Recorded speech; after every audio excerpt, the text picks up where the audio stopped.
water Columbus been making a nuisance of yourself all over Gotham, ain't you?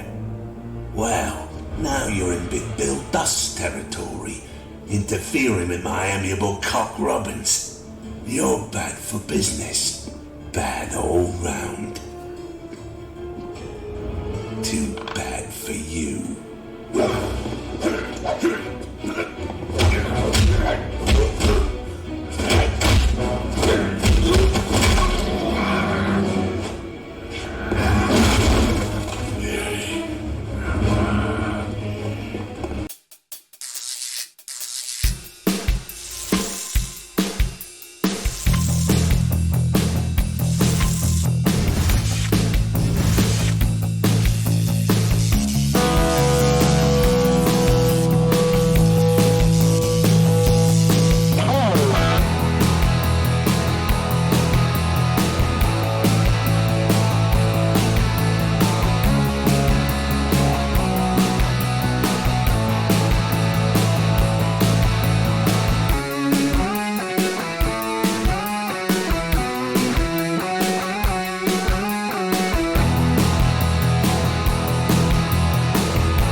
What's going on, ladies and gentlemen? Cyberland coming back to you with another film review. This time we are moving on to an animated film. I think this is probably one of the first ones I'll be doing. I got a lot of those to do.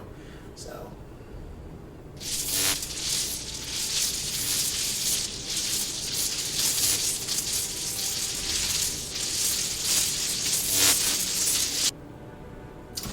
Batman, I like to say Gotham by Gaslight, but I also used to say Batman Gaslight. So now, this was a film I've had in my catalog for a while, and I just never got around to it. And then one day I decided while I was working out, I'm going to watch this while I do my cardio. And it was good. Like, this was really good. Like, damn. I've seen a lot of Batman animated films. I'll go through them, but I really enjoyed this film. I thought it was great. So the film is set in like the 1800s. It looks like it's like set in like a London type of area, but it's supposed to be Gotham. But it reminds me of London because a lot of the people's accents is like they're from British. They're from the British area, United Kingdom, and. It's pretty much Batman is protector of Gotham, and of course this is the 1800s, so he's not like, he doesn't have, the Batmobile like the car, and he doesn't have the gadgets like he would in the present time. It's just more so like things here and there, and he doesn't have all these things to protect him, like body armor. He doesn't have the stuff he normally has. He just has a suit made of cloth, and he has maybe a little bit of armor, maybe, but when he gets hit, that it hurts. And then this film, he's not so much of a brawler, but a lot of his fights, he gets hit a lot. It's one of the films where the other Batman films, he's not always getting hit. This film, he takes a lot of punches, and he gives and gets. But it's one of the things I noticed. And the film incorporates some of his rogues gallery, but they're not technically his rogue gallery yet per se. It's like, oh, that's Pamela Isley. Oh, this lady kind of looks like the Scarecrow. Oh, that's Catwoman. Oh, that's, you see what I'm saying?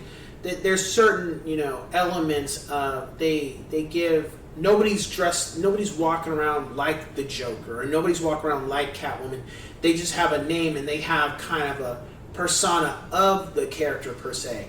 But they're not fully they're not actually, like, it's not actually two things, It's not actually Catwoman in a suit. It's just a woman named Selena Kyle who has a whip at some point, but she doesn't wear an outfit like Catwoman. The only person that's really wearing a suit is Batman, and everybody else has a name, but they're more so wearing like regular clothes. And the film is just about Batman trying to catch a killer who, in my opinion, I guess they were going for Jack the Ripper. I felt like Jack the Ripper. And, he spends throughout the film trying to catch who it is and why, and trying to understand it. When you find out who it is, I was just like, the one scene where you finally get an idea who it is, I was just like, whoa. And you realize this person, they went through a traumatic experience and it broke them. And that's what drove them to start doing what they do. At least that's what I took from it. I'm not going to say who it is. I'm not going to say if it's male or female. I'm just going to say they went through a traumatic experience that caused them to do what they did. That's the best way to explain it. That's what I got from it. And I think that correlates to the original Jack the Ripper. I remember my grandfather would say, and I would ask him questions about that, because I remember I watched a history documentary, and I finally asked him, who was Jack the Ripper? And he told me, because he served in the Navy and he was in the medical field, he told me that what a lot of people don't want to say because it looks bad, but Jack the Ripper was more than likely a physician or some type of doctor, because the type of tools that he used, people wouldn't have those type of things, and the type of damage he did to the females that he came across, and how quickly he did it, where there wasn't any light, it was mostly in the dark. For him to be able to do what he did, he had to have been a physician of some sort. He had to have some type of medical background. And there were times, and especially at that time, people were trying to say, no, it can't be that. And you're like, yeah, it is. How else do you think this person is to be able to do what he's doing? So it just, and then why? I remember my grandfather said, it was because more than likely he was killing prostitutes, and it was because probably one of the prostitutes he messed with gave him syphilis or gave him a disease, and he wanted to get revenge by killing prostitutes. And now, is that part incorporated into the film? No, but it does incorporate some elements of probably why Jack the Ripper was the way he was, and of course, again, this Jack the Ripper, it can be male or female. The way they make this film, the character can be a male or female. It's not necessarily Jack the Ripper's a dude, okay? So just keep that in mind, because again, I'm not trying to say it's a man or a woman. I'm just trying to say they took elements of the male Jack the Ripper from the 1800s and incorporated certain things into this film. As far as characters, I liked everybody in here. I liked the three Robins, and finally, even though, they still haven't given my boy justice, and I think he deserves that. Shout out to Warner Brothers, please. They did have Timothy Drake in here. They had Dick Grayson, Jason Todd, and Timothy Drake, and they call them the Robins.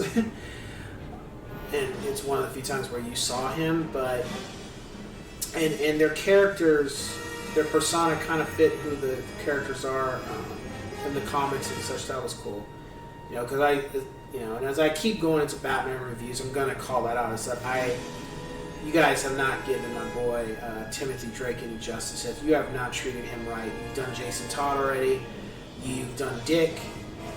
And you've skipped Tim and gone to Damien, and I don't appreciate that. You guys really need to, if you want to make a standalone film or something, you guys really need to give Timothy Drake the justice that he deserves. He's one of the best Robins, and he deserves to have his own film or deserves to be acknowledged. I think it's way past time. If you can acknowledge Jason Todd in the Red Hood and that whole thing, but you need to acknowledge Timothy Drake, and not that animated Batman that they did, where they mixed all the personas into one. The new animated show back in the late '90s, where it was Tim Drake, but it was really the persona of Jason Todd. Y'all need to give my man justice, please. Y'all need to do that. Thank you very much. My rating of the film, I would give it.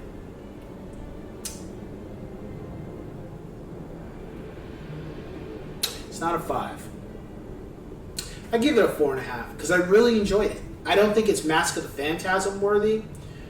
I think if it had been longer and you probably had seen more, I felt the film was probably too short. If the film was longer and you had more elements of the Rogues Gallery probably being intertwined with the villain, maybe I probably would have given it a 5.